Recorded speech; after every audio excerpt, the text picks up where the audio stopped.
नमस्कार, स्वागत आहे. आज तारीख आहे 13 डिसेंबर 2025 आणि आजच्या वर्तमानपत्रातल्या काही निवडक बातम्या घेऊन आम्ही आलो आहोत.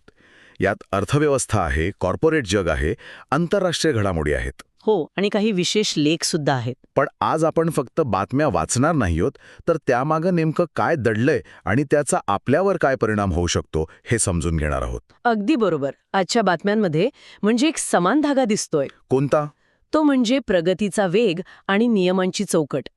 कुठेतरी बाजार नियम ओलांडून धावतोय, तर कुठेतरी नियम विकासाला रोखत आहेत असं वाटतंय. इंटरेस्टिंग. चला तर मग सुरुवात भारतीय अर्थव्यवस्थेतल्या एका मोठ्या विरोधाभासापासून करूया. हो, करूया. आणि हा विरोधाभास खरंच गोंधळात टाकणार आहे. म्हणजे वर्तमानपत्राची पहिलीच हेडलाईन आहे की रुपया डॉलरच्या तुलनेत 90.56च्या ऐतिहासिक नीचांकी पातळीवर पोचलाय. हो, आजवरच्या सगळ्यात खाली. आणि त्याच पानावर दुसरी बातमी आहे की शेअर बाजार म्हणजे आपला निफ्टी 28,046च्या नव्या उच्चांकावर आहे. म्हणजे एकाच वेळी अर्थव्यवस्था इतकी कमकुवत आणि इतकी मजबूत कशी काय दिसू शकते? हे काय गणित आहे मला खरंच समजत नाहीये. हा प्रश्न खूप महत्वाचा आहे आणि ह्याचं उत्तर आहे ना, ते भारतीय अर्थव्यवस्थेच्या बदलत्या स्वरूपात दडलंय. ओके. याला असं समजूया की एकाच घरात एका खोलीत एसी लावलाय आणि दुसऱ्या खोलीत हीटर. म्हणजे दोन्ही एकाच वेळी शक्य आहे. हो, कारण त्यांना ऊर्जा देणारे स्रोत वेगळे आहेत. आता रुपयावर बघा. आंतरराष्ट्रीय घडामोडींचा दबाव आहे. डॉलरची जागतिक मागणी वाढतेय, धातूंच्या किमती वाढतायत. म्हणजे आपल्याला आयातीसाठी जास्त पैसे मोजावे लागतायत. अगदी. त्यामुळे रुपया कमजोर होतोय. साधं गणित आहे. ठीक आहे. म्हणजे रुपयावर बाहेरील घटकांचा परिणाम होतोय, पण मग शेअर बाजारात एवढा उत्साह कुठून आला? विशेषतः बातमीत म्हटलंय की परदेशी गुंतवणूकदार तर विक्री करत आहेत. आणि इथेच तर खरा बदल दडला आहे. म्हणजे काही वर्षांपूर्वीपर्यंत भारतीय बाजार पूर्णपणे परदेशी संस्थात्मक गुंतवणूकदारावर म्हणजे FIIsवर अवलंबून होता. हो, ते आले की बाजार वर, ते गेले की बाजार खाली. बरोबर. पण आता चित्र बदललंय. अमेरिकन फेडरल रिझर्व्ह व्याजदर कमी करण्याची शक्यता असल्याने FIIs थोडे सावध झाले आहेत. पण त्याचवेळी देशांतर्गत संस्थात्मक गुंतवणूकदार म्हणजे DIIs, आपले म्युच्युअल फंड्स, विमा कंपन्या, हो, आणि सामान्य गुंतवणूकदार हे सगळे मोठ्या प्रमाणात गुंतवणूक करत आहेत. म्हणजे एक प्रकारे भारतीय बाजारपेठ आता आत्मनिर्भर झाली आहे असं म्हणायला हरकत नाही. वा, म्हणजे आपल्याच पैशाने आपला बाजार चाललाय. पण मला एक प्रश्न पडतोय. विचारा. जर रुपया इतका कमकुवत होत राहिला तर त्याचा थेट परिणाम आयात केलेल्या वस्तूंवर होऊन महागाई वाढणार नाही का? मग शेअर बाजारातला हौसा टिकेल का? अगदी अचूक मुद्दा आहे हा. रुपयाच्या कमजोरीचा परिणाम नक्कीच महागाईवर दिसेल. पण बाजाराला एक आशा आहे. कसली आशा? की अमेरिकेने व्याजदर कमी केल्यास FIIs पुन्हा भारतात गुंतवणूक करतील आणि रुपया स्थिर होईल. सध्या बाजार ह्या भविष्यातल्या आशेवर चालला आहे. अच्छा. आणि याच आत्मविश्वासाचं एक मोठं उदाहरण आपल्याला टाटा स्टीलच्या घोषणेमध्ये दिसतं. हो, ती बातमी मी वाचली. टाटा स्टील आपली उत्पादन क्षमता तब्बल 50% वाढवण्यासाठी मोठी गुंतवणूक करणार आहे. हो, पण त्यातली सर्वात महत्वाची गोष्ट काय आहे माहितीये? काय? ही गुंतवणूक ते अंतर्गत निधीतून म्हणजे स्वतःच्या पैशातून करणार आहेत, कर्ज न घेता. ओ, हे महत्वाचं आहे. खूप महत्वाचं. एकीकडे जागतिक मंदीची भीती आहे, बरोबर. स्टीलला आंतरराष्ट्रीय मागणी कमी आहे. अशा वेळी कर्ज न घेता एवढा मोठा विस्तार करणं हे फक्त आर्थिक मजबूतीचं लक्षण नाहीये. मग? हे देशांतर्गत मागणीबद्दलच्या त्यांच्या प्रचंड विश्वासाचं प्रतीक आहे. म्हणजे टाटा स्टील भारतातल्या इन्फ्रास्ट्रक्चर आणि रिअल इस्टेटच्या वाढीवर मोठी बाजी लावत आहे. पण एक मिनिट. कर्ज न घेता विस्तार करणे हे एका बाजूने चांगलं आहे, पण याचा अर्थ असा नाही का की कंपनी संधी असूनही आक्रमकपणे भांडवल वापरत नाहीये? म्हणजे थोडे जास्त सावध होतात का ते? ही शक्यता नाकारता येत नाही. बहुतेक कंपनीला वाटत असेल की सध्याच्या व्याजदरावर कर्ज घेणं महाग पडेल. पण तरीही स्वतःच्या कमाईतून एवढा मोठा प्रकल्प उभा करणं हेच दाखवतं की त्यांना देशांतर्गत बाजारपेठेवर पूर्ण विश्वास आहे. पण हा विश्वास प्रत्येक क्षेत्रात वास्तवात उतरतोय असं नाही. जसं की ऑटोमोबाईल क्षेत्र, हॉट व्हील्स, ही हेडलाईन तर खूप आकर्षक आहे. हो ना. बातमीनुसार गाड्यांची घाऊक विक्री म्हणजे होलसेल डिस्पॅचेस वाढली आहे. म्हणजे कंपन्यांनी डीलर्सना पाठवलेल्या गाड्यांची संख्या. बरोबर. पण इथेच खरी मेख आहे. घाऊक विक्री वाढली आहे, पण प्रत्यक्ष ग्राहकांना होणारी किरकोळ विक्री म्हणजे रिटेल सेल्स मात्र मंदावली आहे. अच्छा, म्हणजे गाड्या शोरूममध्ये येत आहेत पण तिथून पुढे जात नाहीयेत. अगदी. याचा अर्थ कंपन्या गाड्या बनवून डीलर्सकडे पाठवत आहेत, पण शोरूममधून त्या तितक्या वेगाने विकल्या जात नाहीयेत. सणासुदीचा काळ वगळता बाजारात अजूनही थोडी मरगळ आहे. म्हणजे डीलर्सकडे गाड्यांचा साठा वाढत जाण्याचा धोका आहे. बरोबर. म्हणजे इथेही एक विरोधाभास आहे. कंपन्यांच्या आकड्यात तेजी दिसतीये, पण प्रत्यक्षात ग्राहकांच्या खिशात अजूनही ती तेजी आलेली नाहीये. हा आकड्यांमधला आणि वास्तवामधला फरक खरंच विचार करायला लावणारा आहे. आहेच. आणि असाच फरक आपल्याला कॉर्पोरेट जगात नियमांच्या बाबतीतही दिसतोय. अगदी.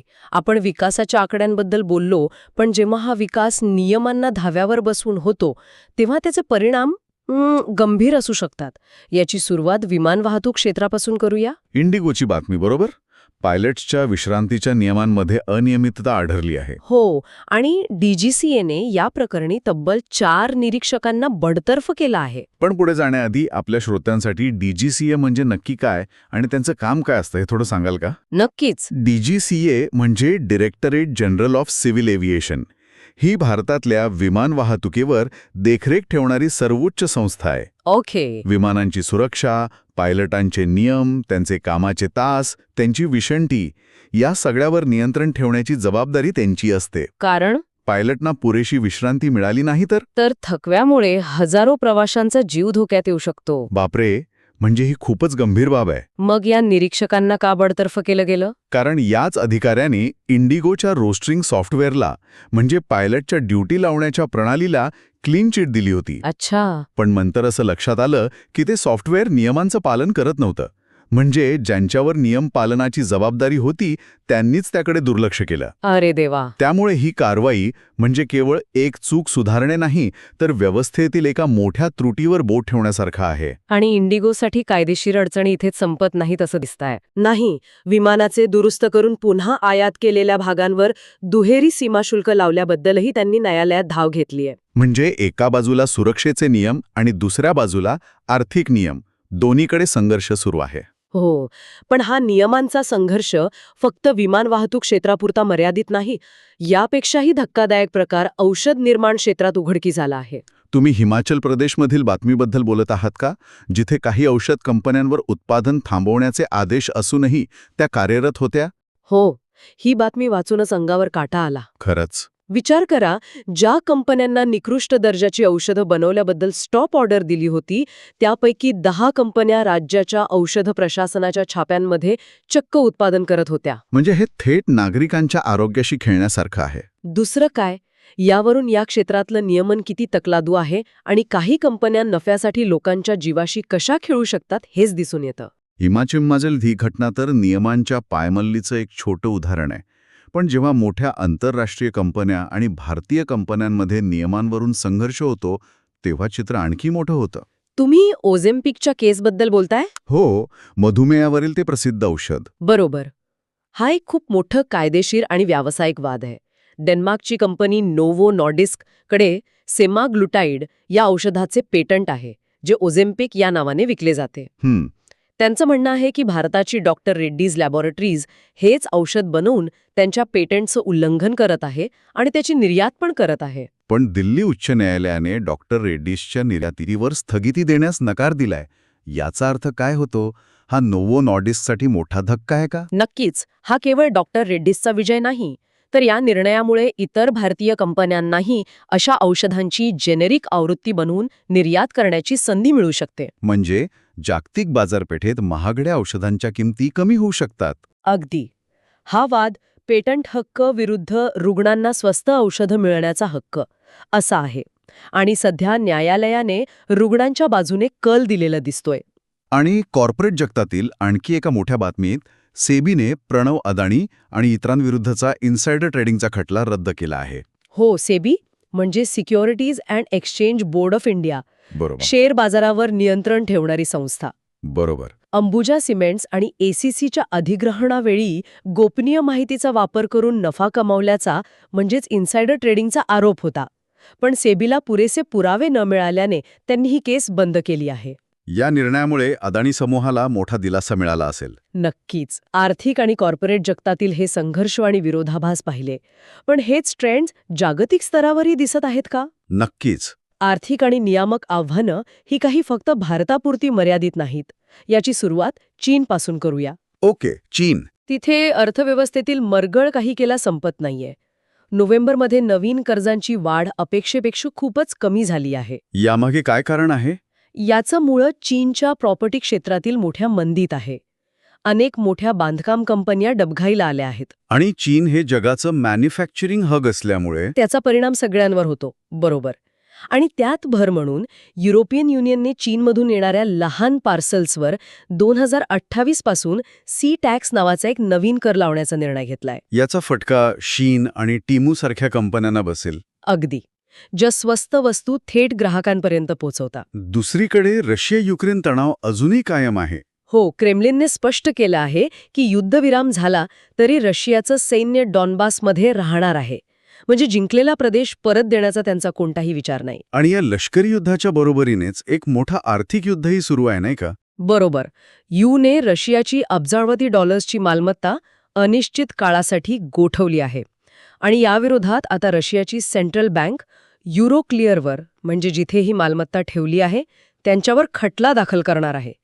हे एक अभूतपूर्व कायदेशीर युद्ध ठरणार आहे. अमेरिकेतूनही 2 महत्वाच्या बातम्या आहेत. एक तंत्रज्ञानाबद्दल आणि दुसरी व्यवसायाबद्दल. सांगा. माजी राष्ट्राध्यक्ष ट्रम्प यांनी एक कार्यकारी आदेश जारी करून राज्यांना स्वतःचे कृत्रिम बुद्धिमत्ता म्हणजे AI कायदे बनवण्यापासून रोखले आहे. हे खूप महत्वाचं आहे. यामागे उद्देश हा आहे की AI साठी एक समान राष्ट्रीय धोरण असावं. म्हणजे प्रत्येक राज्यात वेगवेगळे नियम नकोत. हो, नाहीतर कंपन्यांसाठी गोंधळ उडेल. पण दुसरीकडे यामुळे राज्यांच्या अधिकारांवर गदा आल्याची टीकाही होत आहे. इथेही तंत्रज्ञानाचा वेग आणि त्याला नियंत्रित करणारे नियम यांच्यातला तोच संघर्ष दिसतोय. आणि दुसरी बातमी टेस्लासाठी थोडी चिंताजनक आहे. त्यांच्या विक्रीबद्दल? हो, त्यांच्या अमेरिकेतील नोव्हेंबरमधील विक्रीने जवळपास 4 वर्षांतील नीचांक गाठला आहे. एकेकाळी इलेक्ट्रिक वाहनांच्या जगात टेस्लाचा दबदबा होता, पण आता नाही. का? यामागे वाढती स्पर्धा हे प्रमुख कारण आहे. फोर्ड, जनरल मोटर्सपासून ते ह्युंडई आणि कियापर्यंत अनेक कंपन्यांनी उत्तम इलेक्ट्रिक गाड्या बाजारात आणल्या आहेत. म्हणजे ग्राहकांकडे आता अनेक पर्याय उपलब्ध आहेत. अगदी. त्यामुळे टेस्लाची जी मक्तेदारी होती ती आता संपली आहे. ठीक आहे. या सगळ्या गंभीर बातम्यांनंतर आणि आर्थिक राजकीय तणावानंतर थोडा श्वास घेऊया. क्रीडा आणि जीवनशैलीच्या जगात काहीतरी सकारात्मक घडतंय का? हो, नक्कीच. क्रीडा जगतातून एक मोठी बातमी आहे. फुटबॉलचा बादशाह लिओनेल मेसी त्याच्या प्रमोशनल टूरसाठी कोलकात्यात दाखल होत आहे. अरे वाह! फुटबॉल वेड्या कोलकात्यासाठी हा एक सणासुदीचा क्षण असणार आहे. नक्कीच. आणि भारतीय कुस्तीसाठी एक दिलासादायक बातमी आहे. विनेश फोगटने आपला निवृत्तीचा निर्णय मागे घेतला आहे. हो, ही खूप महत्वाची घडामोड आहे. कुस्ती महासंघातील वादविवाद आणि राजकारणाला कंटाळून तिने निवृत्ती जाहीर केली होती. पण आता तिने पुनरागमन करण्याचा निर्णय घेतलाय. हो, आणि तिचं लक्ष आता लॉस एंजेलिस ऑलिम्पिकवर आहे. तिचा हा संघर्ष केवळ मॅटवरचा नाही तर व्यवस्थेविरुद्धचाही आहे. तिचं पुनरागमन अनेक तरुण खेळाडूंना प्रेरणा देईल. यासोबतच आजच्या वर्तमानपत्रात 2 लेख आहेत जे आपल्याला थोडं थांबून विचार करायला लावतात. कोणते? एक आहे कचरा आणि पर्यटन म्हणजे ट्रॅश अँड टुरिझम यांच्यातील नात्यावर. बरोबर. हा लेख अंदमानसारख्या बेटांचं उदाहरण देतो, जिथे पर्यटन हे अर्थव्यवस्थेसाठी गरजेचं आहे, पण त्यामुळे होणारा कचरा तिथल्या नाजूक पर्यावरणाला नष्ट करत आहे. हे आपण सगळीकडेच पाहतो. हो ना. हा लेख आपल्याला जबाबदार पर्यटनाबद्दल विचार करायला लावतो. आणि दुसरा लेख बोन चायना आणि त्याच्या टिकाऊ पर्यायांबद्दल आहे. हे वाचून मला खरंच आश्चर्य वाटलं. हो, अनेकांना हे माहीत नसतं की बोन चायनामध्ये प्राण्यांच्या हाडांची राख वापरलेली असते. अच्छा. हो, आणि हा लेख सांगतो की आता वनस्पती आधारित किंवा इतर पर्यावरणास अनुकूल असे वेगन पर्याय उपलब्ध होत आहेत. म्हणजे हे दोन्ही लेख एकाच गोष्टीकडे लक्ष वेधतात, आपल्या दैनंदिन निवडींचा आणि जीवनशैलीचा पर्यावरणावर होणारा परिणाम. बरोबर. तर आज आपण पाहिलं की एकाच दिवशी बाजारात तेजी आणि मंदीचा खेळ कसा सुरू आहे, कॉर्पोरेट जगात विकास आणि नियमांमध्ये कशी जुंपली आहे आणि आंतरराष्ट्रीय स्तरावरही आर्थिक आणि राजकीय संघर्ष कसा पेटला आहे. ह्या सगळ्या घडामोडी पाहिल्यावर एक महत्वाचा प्रश्न मनात येतो. कोणता? आज आपण पाहिलेल्या अनेक बातम्यांमधून, मग ते विमान वाहतूक क्षेत्रातील सुरक्षा नियम असोत, औषध कंपन्यांवरील कारवाई असोत किंवा AI वरील कायदे असोत, तोच एक समान धागा दिसतो. प्रगतीचा वेग आणि नियमांची चौकट यांच्यातील संघर्ष. अगदी. प्रत्येकजण पुढे धावू इच्छितो, मग तो देश असो, कंपनी असो किंवा तंत्रज्ञान. बरोबर. आणि म्हणूनच ऐकणाऱ्यांसाठी एक विचार करण्यासारखा मुद्दा हा आहे की आर्थिक विकास आणि नवनिर्मितीला प्रोत्साहन देताना सुरक्षितता आणि नैतिकतेची चौकट अधिक मजबूत कशी करता येईल. हा मोठा प्रश्न आहे. कारण तंत्रज्ञान नेहमीच नियमांच्या 2 पावलं पुढे असणार, बाजार नेहमीच नियमांमधनं पळवाट शोधणार. अशा परिस्थितीत या दोन्हींमध्ये संतुलन साधणं हेच येणाऱ्या काळातील सर्वात मोठं आव्हान असेल का? आणि हे संतुलन साधण्याची जबाबदारी नेमकी कोणाची? सरकारची, कंपन्यांची की आपल्यासारख्या सामान्य नागरिकांची? यावर विचार करायला हवा.